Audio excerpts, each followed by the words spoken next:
کا دل کسی چیز پہ آ جاتا ہے، یہ انسانی فطرت ہے، تو اس پہ پکڑ نہیں ہے۔ صوفیہ کہتے ہیں کہ تمہارا دل اتنا صاف ہو کہ تمہارے دل میں یہ بات بھی نہ آئے، غنا تمہیں نصیب ہو جائے، لیکن اس کے باوجود ہم بشر ہیں، کمزور ہیں، تو کسی شخص کے پاس کوئی چیز دیکھی اور للچا گیا دل اس کی طرف، اور پھر اس کو حاصل کرنے کے لیے کوشش میں، تردد میں لگ گیا، دل میں خیال بھی آتے ہیں، وسوسے بھی آتے ہیں، اور ایسی ایسی خواہشات جنم لیتی ہیں کہ انسان خود اپنے پہ ہنستا ہے، لیکن ایسی خواہشات جس کی اتباع میں چل پڑا، جس کی خواہش میں چل پڑا، تو یہ ہلاک کر دینے والی چیز۔ آرزو کا پیدا ہو جانا، حتیٰ کہ آرزو تو آرزو رہی، وسوسے کے پیدا ہو جانے پر بھی پکڑ نہیں ہے اگر اس کی اتباع نہ کی جائے۔ صحابہ نے حضور سے عرض کیا، حضور ہمیں ایسے وسوسے آتے ہیں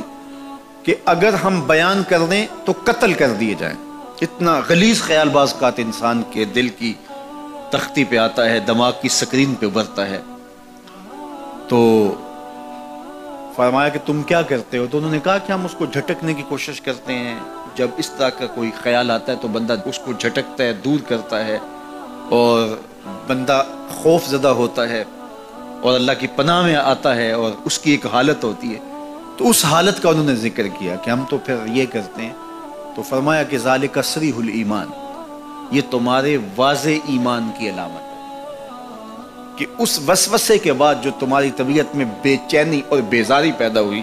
اور اس کو دھکیلنے کے لیے، اس کو خیال سے ہٹانے کے لیے، اس کو تصورات سے دور کرنے کے لیے جو تم نے کوشش کی، یہ تمہارا ایمان تھا جو کھڑا ہوا، اور تم اس سے بچنے کی کوشش کرتے ہو، تو یہ تمہارے ایمان کی علامت ہے۔ تو خالی وسوسہ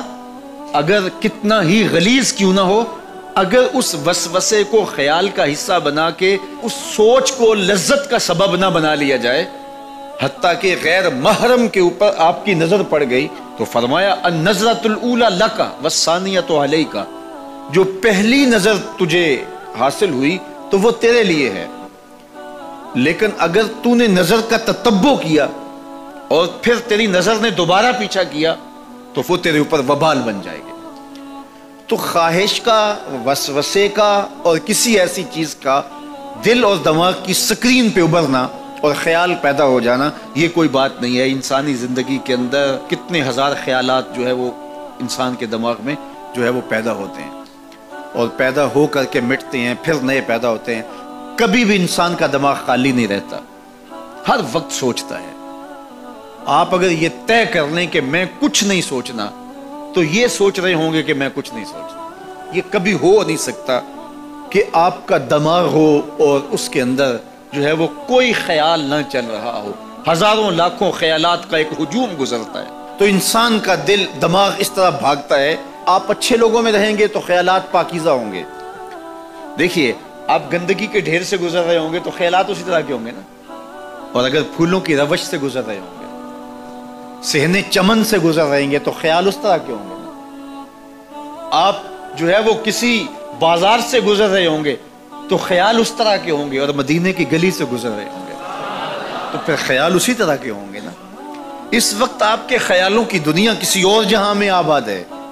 اس لیے کہ آپ رسول اللہ کا فرمان سن رہے ہیں۔ لیکن اگر آپ کے سامنے کو گویا غزل گا رہا ہو تو پھر خیال کی وادیوں میں بھٹک کے کہیں آپ اور کھڑے ہوں گے۔ اب بات حضور کے فرامین کی ہو رہی ہے تو تصور پھر گنبد خضرا کے مکی کا ہی ہوگا نا، تصور تو پھر شہر حبیب کا ہی ہوگا۔ لیکن اگر آپ باتیں دوسری جانب کی کر رہے ہو تو تصور پھر ادھر جاتا ہے، اور اسی لیے ہمارے علماء نے کہا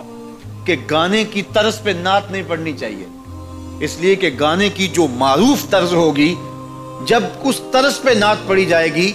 تو سن آپ نعت رہے ہوں گے، طرز سے آپ کے دماغ اور آپ کے خیالات بھٹک کے کہیں اور چلے جائیں گے۔ اس لیے یہ گوارا ہی نہیں ہے کہ ذکر رسول اللہ کا اور خیال کہیں اور جا رہا ہو،